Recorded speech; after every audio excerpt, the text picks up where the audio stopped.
Hello student, welcome to SKB academy. আজকে আমরা একটা কোশ্চেনের আনসার দেব, যে কোশ্চেনটা আমাকে কয়েকদিন ধরে অনেকে জিজ্ঞেস করেছে যে টেট এক্সামটা কবে হতে পারে এবং সে এক্সামের যে সময় যদি কম থাকে, কম সময়ে কিভাবে পাস করব, বা আমি এই কম সময়ে টেট এক্সাম ক্লিয়ার করতে পারবো কিনা। এই দুইটা কোশ্চেন আমাকে অনেকে জিজ্ঞেস করেছে যে এক্সাম ডেটের বিষয়টা, এক্সাম ডেটটা কবে হবে এবং কিভাবে অল্প সময়ে টেট পাস করে চাকরিটা পাবে, রাইট? আর আজকে আমরা এই দুইটা বিষয়ে ডিসকাস করব। প্রথম যে বিষয়টা সেটা নিয়ে আমরা ডিসকাস করছি এক্সাম ডেট। এক্সাম ডেটটা কি হবে, দেখো এই বিষয়টা আমি তোমাদেরকে ক্লিয়ার করতে চাই যে যতবার স্টুডেন্টরা টিআরবিতে গিয়েছিল, টিআরবিটি যে অফিসে গিয়েছিল, টিআরবিটি প্রদানে প্রত্যেকবার একটা কথাই বলেছে যে আমরা রেডি। গভর্নমেন্ট থেকে যদি পারমিশন আসে তারপরে তারা এক্সাম নেবে, গভর্নমেন্ট থেকে যদি পারমিশন আসে তাহলে এক্সাম নেবে। কথাটা আমি আবার রিপিট করছি, টিআরবিটির কাছে স্টুডেন্টরা গিয়েছিল কেন, যে এক্সাম কবে নিবে বা কবে হবে সেই বিষয়টা জানতে, বা নোটিফিকেশন কবে আসবে এই বিষয়টা জানার জন্য। প্রত্যেকবার স্টুডেন্টদের একটা আনসার পেয়ে আসছে যে আমাদের পুরো রেডি এক্সাম নেওয়ার জন্য, নোটিফিকেশন বার করার জন্য, শুধু গভর্নমেন্ট থেকে যদি একটা পারমিশন বা একটা নোটিশ পাই ভ্যাকেন্সির বিষয়ে, প্রত্যেকটা বিষয় যখন আমরা পেয়ে যাব তখনই আমরা প্রসিডিউরটা স্টার্ট করব, নোটিফিকেশন বার করা, ফর্ম ফিল আপ, এক্সাম নেওয়া, প্রত্যেকটা বিষয় তখন তারা স্টার্ট করবে, মানে টিআরবিটি ফুললি রেডি। আর একটা কথা বলি তোমাদের, টিআরবিটির যে কাজ কি, টিচার রিক্রুট করা, টিচার রিক্রুট করা টিআরবিটির মেইন যে কাজটা। দীর্ঘদিন ধরে টিআরবিটিতে কোনো এক্সাম হচ্ছে না, কোনো নোটিফিকেশন নেই, তার মানে কি আজকের দিনে টিআরবিটি পুরোপুরিভাবে ফ্রিতে বসে আছে। একদমই তাদের কাছে যে লোড, যে এই পরীক্ষা হচ্ছে 2022-এ, 23-এ, 24-এ, অনেকগুলি পরীক্ষা হয়েছে, সেই এক্সাম পেন্ডিং এ, এরকম কি বিষয় আছে? নেই। তাহলে টিআরবিটি কিন্তু একদম ফ্রি হ্যান্ড বসে আছে, পুরোপুরিভাবে রেডি করে, যে প্রিপারেশন কিভাবে, মানে তোমাদের নোটিফিকেশনটা কিভাবে আসবে, কিভাবে কতদিনের টাইম দিয়ে, প্রত্যেকটা বিষয় পুরোপুরিভাবে রেডি। আমি কেন বলছি, প্রত্যেকবার টিআরবিটি এই কথাই বলেছে যে আমরা প্রস্তুতি, আমাদের প্রস্তুতির মধ্যে কোনো রকমের ঘাটতি নেই, আমরা শুধু গভর্নমেন্টের জন্য, গভর্নমেন্টের পারমিশনের জন্য অপেক্ষা করছি। এখন এর আগের ভিডিওতে দেখেছো বা নিউজটা তোমরা অবশ্যই জেনেছো যে ভ্যাকেন্সির বিষয়ে এসছে, কতগুলি ভ্যাকেন্সি আছে, ঠিক আছে? তো এখন তোমার কি মনে হয় বা আমরা কি বুঝতে পারি যে গভর্নমেন্ট থেকে টিআরবিটির যে পারমিশনটা চাইছে সেই পারমিশনটা এনি টাইম পেতে পারে, বা হয়তো পেয়েও গিয়েছে, জাস্ট স্টার্ট করবে। আমি আবার বলছি, টিআরবিটির এটাই বলছিল গভর্নমেন্ট যদি পারমিশন দেয় তারা এক্সামটা নিয়ে নেবে, কারণ তাদের কাছে একদম ফ্রি অ্যাভেলেবেল টাইম, কোনো ধরনের লোডেড বা কোনো ধরনের কাজ কিন্তু তাদের কাছে নেই। যখনই গভর্নমেন্ট থেকে পারমিশন আসবে তখন তারা এক্সাম নেবে। এবার গভর্নমেন্ট কিন্তু পুরো ভ্যাকেন্সির ডিটেলসটা দিয়ে দিয়েছে, তার মানে কি বুঝতে পারছি আমরা, যে গভর্নমেন্টের পারমিশনটা অলমোস্ট টিআরবিটিকে দিয়ে দিয়েছে। একটা প্রসিডিউর আছে, ভ্যাকেন্সি বার হলে একটা সিস্টেমে, একটা কাগজে পড়তে একটা সিস্টেম আছে, টিআরবিটির কাছে নোটিশটা যাওয়া যে আপনারা এক্সামটা নেন। সেই প্রসিডিউরে লাগতে পারে 4-5 দিন, 6-7 দিন লাগতে পারে। যখনই তাদের কাছে পৌঁছাবে এই বিষয়টা যে হ্যাঁ আপনারা এক্সাম নিন, এই যে পারমিশনটা, তখনই কিন্তু টিআরবিটি উইদিন এ উইক, একটা সপ্তাহের মধ্যে তারা কিন্তু তোমাদের নোটিশটা দিতে পারে। তো এই সব সম্পূর্ণ অ্যানালাইসিসের মাধ্যমে আমরা এটা বুঝতে পারছি যে তোমাদের ডিসেম্বর মান্থে, ঠিক আছে, ডিসেম্বর মান্থে নোটিফিকেশনটা পেয়ে যাবে। ডিসেম্বর মান্থে তোমরা নোটিফিকেশনটা পেয়ে যাবে। এবার আমরা এটা আমরা জানি যে টিআরবিতে যখন নোটিফিকেশন নেয়, এক্সাম নোটিফিকেশন ছাড়ার 3 থেকে 4 month 3 to 4 month 3 to 4 month সময় নেয় সে এক্সামটা কন্ডাক্ট করা পর্যন্ত। নোটিফিকেশন বের হবে, ফর্ম ফিল আপ হবে, কিছু সময় তোমাদের যে এক্সাম সেন্টার সেট করবে, কোন এক্সাম সেন্টারে কার পরীক্ষা হবে, প্রত্যেকটা বিষয় করিয়ে এক্সাম নিতে মিনিমাম 3 to 4 মান্থ তাদের লাগবে। তো ডিসেম্বর মান্থে যদি তোমাদের নোটিফিকেশনটা বেরিয়ে যায়, 3 থেকে 4 মাসের মধ্যে তোমরা কিন্তু এক্সাম ডেট পেতে পারো। 3 থেকে 4 মাস। ডিসেম্বর যদি বার হয়, এবার আমি তোমাদের বলছি, ডিসেম্বর যদি নোটিফিকেশন বার হয়, জানুয়ারি, ফেব্রুয়ারি, মার্চ, তোমাদের মার্চ মাসও এক্সাম হতে পারে, এপ্রিল মাসও এক্সাম হতে পারে। ঠিক আছে, দেখো আমি কিন্তু সবকিছু 100% বলছি না, যেটা আমি দেখছি এখন, যেটা আমি ট্রেন্ড যে ফলো করছি, এইসব বিষয় থেকে যে অ্যানালাইসিস, সেই অ্যানালাইসিস থেকে আমরা বলছি। ঠিক আছে, এখন গভর্নমেন্টের বিভিন্ন কারণ, বিভিন্ন ইস্যু আসতে পারে, টিআরবিটিতে বিভিন্ন প্রবলেম আসতে পারে, তখন এই বিষয়গুলো একটু চেঞ্জও হতে পারে। কিন্তু তুমি আজকের দিনে ধরে নাও যে তোমাদের টেট এক্সামটা, সামনের যে টেট এক্সামটা 3 থেকে 4 মাস পরে এক্সামটা হবে, মানে মার্চ আর এপ্রিল, এই 2টা মান্থের মধ্যে যে কোনো একটা মান্থে তোমাদের এক্সাম হতে পারে। ঠিক আছে, কিন্তু এখানে একটা বিষয় আছে কি, ওই সময় যে ফেব্রুয়ারি মার্চ মাসে কি হয়, তোমাদের যে বোর্ড এক্সাম গুলো চলে। ঠিক আছে, মার্চ মাসের মিড উইকে অলমোস্ট সেকেন্ড উইকে এক্সাম গুলি শেষ হয়ে যাবে। ঠিক আছে, তো ফেব্রুয়ারির লাস্টের দিকে তুমি ধরতে পারো, বা মার্চ, জানুয়ারি, ফেব্রুয়ারি, হ্যাঁ মার্চের লাস্টের দিকে ধরতে পারো, বা এপ্রিলের ফার্স্টের দিকে তোমাদের এক্সামটা হতে পারে। তাহলে আজকের দিন থেকে যদি তুমি কাউন্ট করো, তাহলে তোমার কাছে কিন্তু 4 থেকে 5 মাস সময় আছে এক্সামটা দেওয়ার জন্য। ঠিক আছে, 4 থেকে 5 মাস তোমার কাছে সময় আছে। তো তুমি ম্যাক্সিমাম টু ম্যাক্সিমাম 4 থেকে 5 মাস ধরে নাও। ঠিক আছে, এবার 4 থেকে 5 মাসে যদি পরীক্ষা হয়, সেই অনুসারে তুমি প্রিপারেশন করবে। এখানে তোমরা আরেকটা প্রবলেম করতে পারো। প্রবলেমটা কি জানো, যদি এমন তোমার কাছে মনে হয় যে 4 থেকে 5 মাসে পরীক্ষা হবে না, পরীক্ষা হবে 6 মাস পরে, 7 মাস পরে, বা 8 মাস পরে, এমন যদি তোমার কাছে ফিল হয়, ঠিক আছে, তাহলে কি তোমার জন্য ভালো হবে? তুমি যদি মনে করো 6 মাস পরে বা 7 মাস পরে এক্সাম হবে, তাহলে কি করবে তুমি? তোমার পড়াশোনায় একটু ঢিল দেবে, মানে একটু কম পড়াশোনা করবে, কারণ পরীক্ষা পরে হচ্ছে। যদি এই যে বললাম 4 মাসের মধ্যে তোমাদের এক্সাম হয়ে যায়, যে ডেটটা আমি বলছি সেই ডেটে যদি এক্সামটা হয়ে যায়, তোমাদের কি প্রবলেম সৃষ্টি হবে না? তোমাদের প্রিপারেশনে প্রবলেম হবে না? অবশ্যই প্রবলেম ক্রিয়েট হবে। যারা কম সময় মনে করে, কম সময় ধরে প্রিপারেশন করবে, যে হ্যাঁ আমার কাছে কম সময় আছে, 4 মাস সময় আছে এক্সাম দেওয়ার জন্য, আমি এক্সাম দেব, 4 মাস পরে যদি এক্সাম না হয়, তার কিন্তু কোনো ক্ষতি নেই, কারণ 4 মাস সে ভালোভাবে প্রিপারেশন করেছে। যদি 6 মাস পরে পরীক্ষা হয়, তারা আরো 2 মাস আরো ভালো করে পড়াশোনা করবে। 6 মাস পরে পরীক্ষা হলে কিন্তু তারা পরীক্ষাটা ভালো করবে। আর যারা ধরবে যে 6 মাস পরে পরীক্ষা হবে, তাহলে তারা কিন্তু পড়াশোনায় ঢিল দেবে। যদি 4 মাসের মাথায় পরীক্ষাটা হয়ে যায়, তাহলে কিন্তু তাদের প্রবলেম সৃষ্টি হবে, তারা কিন্তু টেটে আটকাতে পারে।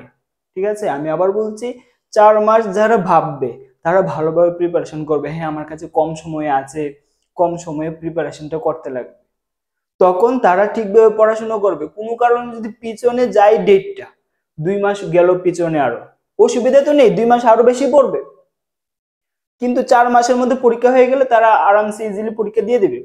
কিন্তু আজকের দিনে যারা ভাববে যে 6 মাস পরে পরীক্ষা হবে, তারা কি করবে? একটু কম পড়াশোনা করবে, যে আমার কাছে 6 মাস আছে। তারা কি করবে?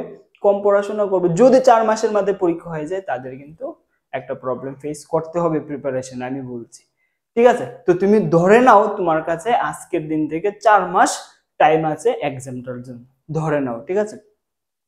এবার যে গুরুত্বপূর্ণ আরেকটা খুব গুরুত্বপূর্ণ প্রশ্ন, যে কিভাবে অল্প সময়ে টেট পাস করে চাকরি পাবে, এই বিষয়টা আমি তোমাদের সাথে ডিসকাস করছি। দেখো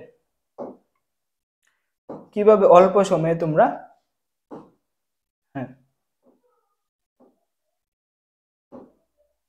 দেখো, প্রথম 1 নম্বর হচ্ছে মাইন্ডসেট।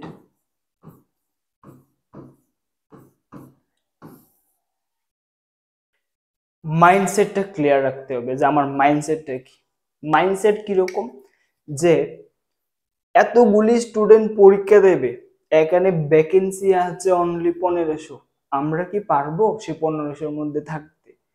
25,000, 30,000, 40,000 ক্যান্ডিডেট এক্সাম দেবে, তার মধ্যে অনলি 1500 চাকরি পাবে, সে এক্সামের মধ্যে কি আমরা আসতে পারবো? এই যে মাইন্ডসেটটা যদি তোমার থাকে, তাহলে কিন্তু তোমার টেট এক্সাম কোয়ালিফাই করে চাকরি পাওয়াটা কষ্টকর হয়ে যাবে। তোমার মাইন্ডসেটটা এরকম হতে হবে যে হোক আমার 14,000, 20,000, 30,000, 40,000 পরীক্ষা দোক, আমার যদি এখানে একটা সিট থাকে, সে একটা সিট আমার। মাইন্ডসেটটা কিরকম থাকতে হবে বুঝতে পারছো? আমি আবার বলছি, মাইন্ডসেটটা হওয়া এরকম, কতগুলি সিট আছে, কতজন পরীক্ষা দিচ্ছে, এইগুলি যদি আমরা দেখতে থাকি তাহলে কিন্তু আমরা ডিমোটিভেট হব। আমার এইসব জিনিস দেখা চলবে না। আমার মাইন্ডসেট এরকম থাকবে, আমি জানি না কতজন স্টুডেন্ট পরীক্ষা দিচ্ছে, এটা জানার দরকারও নেই। কতটা সিট আছে সেটাও জানার দরকার নেই। আমার শুধু একটা কথাই, যেহেতু পরীক্ষা নিচ্ছে, এখানে সিট আছে, আমার লাগে কয়টা সিট? একটা সিট। তাহলে আমার শুধু ফোকাস থাকবে একটা সিট আছে কি, একটা সিট আমার লাগে। ঠিক আছে, আমার কয়টা সিট লাগে? আমার কি সবগুলো সিট লাগবে? আমার শুধু লাগবে কয়টা? একটা।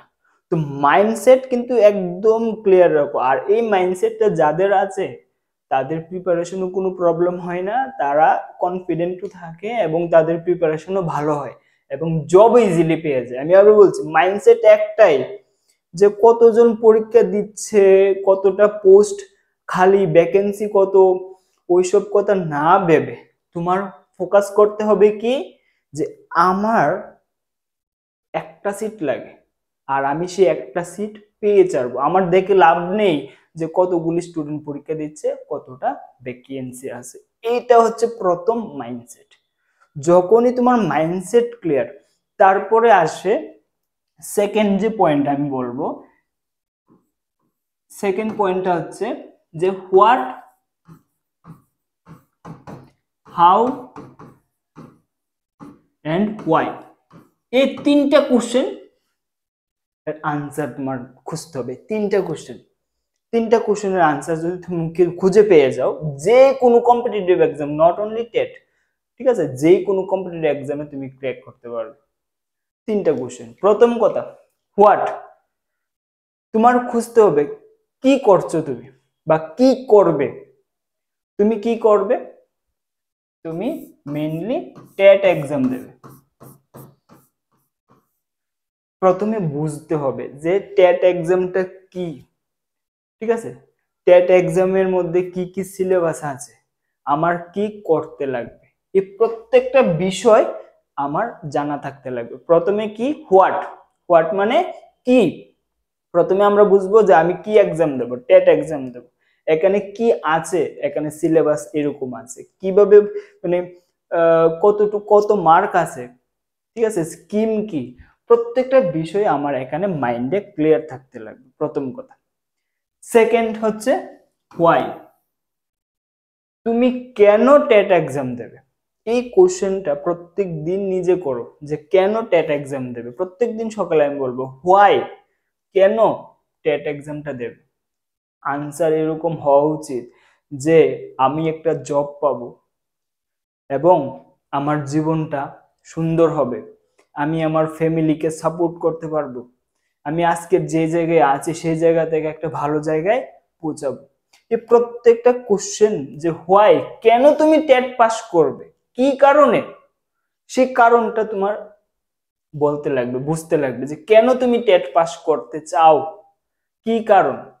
যখনই তোমার এই দুইটা কোশ্চেন ক্লিয়ার হয়ে যায় যে কি করব এবং কেন করব, কি করবে, টেট এক্সাম দেবে, কেন দেবে, পাস করে চাকরি পেয়ে আমার জীবনটাকে সুন্দর করতে লাগবে, আমার মা বাবার মুখে হাসি ফোটাতে লাগবে, এই দুইটা কোশ্চেন যখনই ক্লিয়ার হয়ে যায় তখন কিন্তু আসে যে কিভাবে করব, কিভাবে করলে এই কারণটি আমরা পারবো।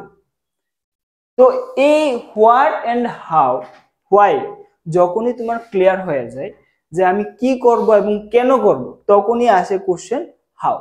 দেখো, হাউটাকে আমি দুইটা ভাগে তোমাকে বোঝাচ্ছি যে কিভাবে করবে।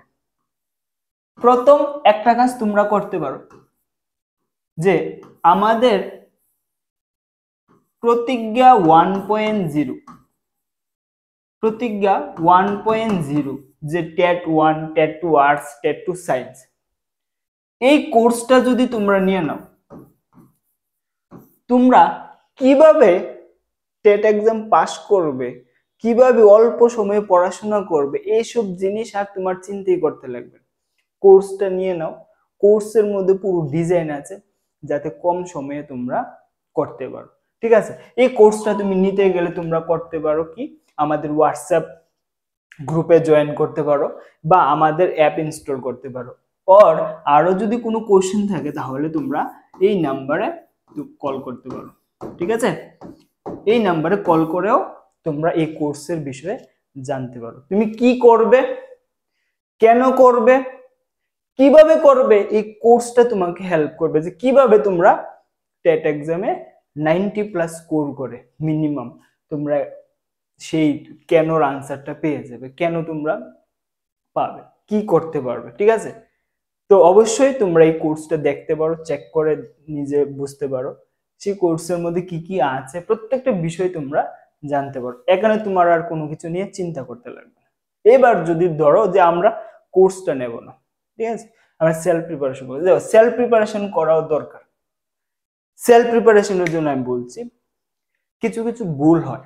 ঠিক আছে, আমাদের কাছে লিমিটেড টাইম আছে, কম সময় আছে, আমাদের 150টা কোশ্চেন রেডি করতে লাগবে। ঠিক আছে, 150টা কোশ্চেন আমাদের রেডি করতে লাগবে। সে 150টা কোশ্চেন রেডি করতে গেলে প্রথম কথা তোমার একটা রুটিন বানাতে লাগবে। রুটিন কিভাবে বানাবে, ফার্স্ট একটা রুটিন বানাবে যে টোটাল টার্গেট, মানে টেট এক্সামের 150 মার্কের যে টোটাল যে আমার সিলেবাসটা আছে, টোটাল সিলেবাসটা আমরা কিভাবে শেষ করব, নোটস বা কোনো কোচিং বা তুমি ইউটিউবে অনেক কিছু আছে সেগুলি দেখে টোটাল টার্গেটটা তোমার কিভাবে অ্যাচিভ করবে, টোটাল টার্গেটের একটা তোমার প্ল্যান করতে হবে। ঠিক আছে, টোটাল টার্গেটটাকে তুমি ডিভাইড করে দেবে, টোটাল তোমার কাছে কয় মাস আছে, 4 মাস তুমি ধরবে যে আমি পুরো টার্গেটটা কত মান্থে কমপ্লিট করব, 4 মান্থে। ঠিক আছে, 4 মান্থে তুমি পুরো যে টার্গেট করলে যে এই সিলেবাসটা আমি পড়বো এতটুকু আমি করব কত মাসে, 4 মাসে। 4 মান্থে 4 মাসে পুরোটারে ডিস্ট্রিবিউট করে দিলে। সেকেন্ড, 1 মান্থে তুমি কতটুকু করবে এটার জন্য তুমি একটা টার্গেট বানাবে। তারপর 1 উইকে কতটুকু পড়াশোনা করবে তার জন্য একটা টার্গেট বানাবে, এবং পার ডে মানে একদিনে তোমরা কতটুকু কমপ্লিট করবে, যে প্ল্যান করেছো যে টোটাল টার্গেটটা সেটা তোমরা কিভাবে করবে পার ডে, সেটাও তোমার একদম প্ল্যান করে শিডিউল করতে লাগবে। ঠিক আছে, তো এই বিষয়টা যখন তুমি রেগুলারলি করতে থাকবে, পুরো সিলেবাসটাকে 4 মাসে তুমি কিভাবে করবে সেটা অনুসারে করবে। এবার এখানে কিছু ভুল করতে পারো যে তুমি ধরো কোনো একটা কোর্স বা তুমি কোনো ইউটিউব চ্যানেল বা কোনো নোটস দেখছো, দেখছো কি এখানে টোটাল 100টা টপিক করাচ্ছে। এবার তুমি বুঝতে পারছো যে আমি 100টা টপিক পড়তে আমার 6 মাস লাগবে, আমার কত মাস লাগবে? 6 মাস। কিন্তু তোমার কাছে আছে কত মাস? 4 মাস। তাহলে তুমি যে 100টা টপিক পড়বে সেটা কি ভালো করে প্রিপারেশন করা হবে? তো সেই অনুসারে কিন্তু প্ল্যান করতে হবে, যে কনসাইজ বলতে এমন ভাবে কোর্সটা প্ল্যান করবে যাতে করে তোমার 4 মাসে পুরো সিলেবাসটা এক্সামের আগে কভার হয়ে যায়, যাতে 4 মাসের মধ্যে পুরো সাবজেক্টগুলি পড়া হয়ে যায়, মক টেস্ট দেওয়া হয়ে যায় এবং রিভিশন কমপ্লিট হয়ে যায়। এইগুলি করতে যদি তুমি এমন প্ল্যান করেছো যেটা করতে করে 6 মাস লাগলো, তাহলে তো তোমার প্রিপারেশন রয়ে গেল 4 মাসের মধ্যে যদি এক্সাম হয়ে যায়। এই টপিকগুলি না করে যাতে এমন ভাবে প্ল্যান করতে হবে যে এমন কিছুই আমার সিলেক্ট করতে লাগবে, এমন ভাবে সিলেবাসটা আমার করতে লাগবে যে আমার 80টা টপিক আছে, সেই 80টা টপিক দেখলাম কি 4 মান্থে আমরা কমপ্লিট করতে পারবো, আর 4 মান্থে সেই 80টা টপিক কিভাবে কমপ্লিট করবে সেই অনুসারে প্ল্যান করব। বেশি যখন প্ল্যান করতে যাবে এখানে কিন্তু আবার ডিমোটিভেটও হতে পারো। এই 4টা জিনিস যদি তুমি করতে পারো, পুরো প্ল্যান, মাইন্ডসেটটা ক্লিয়ার করে, এবং আরেকটা কাজ করবে, প্রত্যেক দিন এভরিডে, ঠিক আছে, এভরিডে তুমি একটা কাজ করবে, প্রত্যেকদিন একটা কাজ করবে, রাত্রে সারাদিন পড়াশোনা করলে যাই করলে অ্যানালাইসিস করবে রাত্রেবেলা, যে আমি আজকে যা করলাম সেটা কি ঠিক নাকি আরো কিছু ইমপ্রুভ করতে লাগবে। প্রত্যেকদিন রাত্রে সেই অ্যানালাইসিসটা করবে। তারপর সেই অ্যানালাইসিসটা করলে কি হবে, আজকের দিনে যদি কোনো কিছু প্রবলেম হয়ে থাকে, কেন হয়েছে সেটা বুঝতে পারবে, পরের দিন সেই প্রবলেমটা আসবে না। তো প্রত্যেকদিন রাত্রে যে গোলটা তুমি সেট করবে ডেইলি প্রত্যেক দিনের জন্য, সেটা অ্যাচিভ হয়েছে কিনা, সেটা ঠিকঠাক ভাবে তুমি ফলো করতে পারছো কিনা, প্রত্যেকটা বিষয় সারাদিন কাজ করে অ্যানালাইসিস করবে। অ্যানালাইসিস করার পর কিন্তু তোমার একটা ইমপ্রুভমেন্ট আসবে।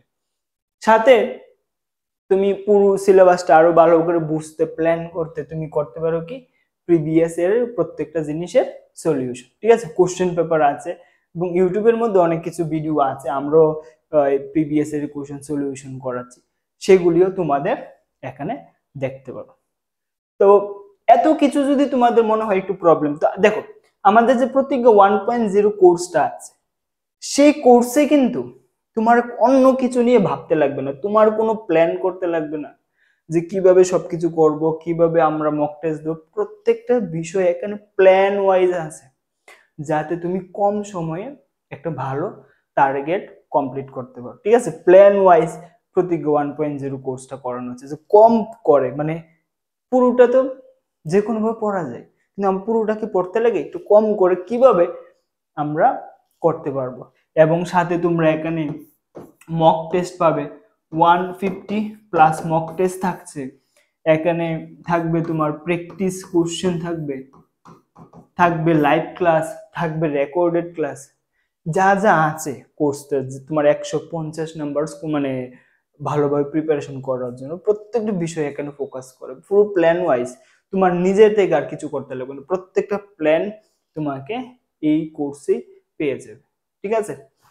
তো আশা করি তোমরা বুঝতে পারছো, যদি প্রিপারেশন করো কম টাইমে কিভাবে করা যায়, ঠিক আছে, প্ল্যান করে সেইটাকে পুরো যে আমার সিলেবাসটা পুরোটাকে ডিস্ট্রিবিউট করে, তারপর আস্তে আস্তে 1 মাসে কমপ্লিট করবে কতটুকু, 2 মাসে কতটুকু, 3 মাসে কতটুকু, 4 মাসে কতটুকু, উইকলি কতটুকু করতে লাগবে এটার একটা প্ল্যান করো, ডেইলি কতটুকু করতে লাগবে এটার একটা প্ল্যান করো।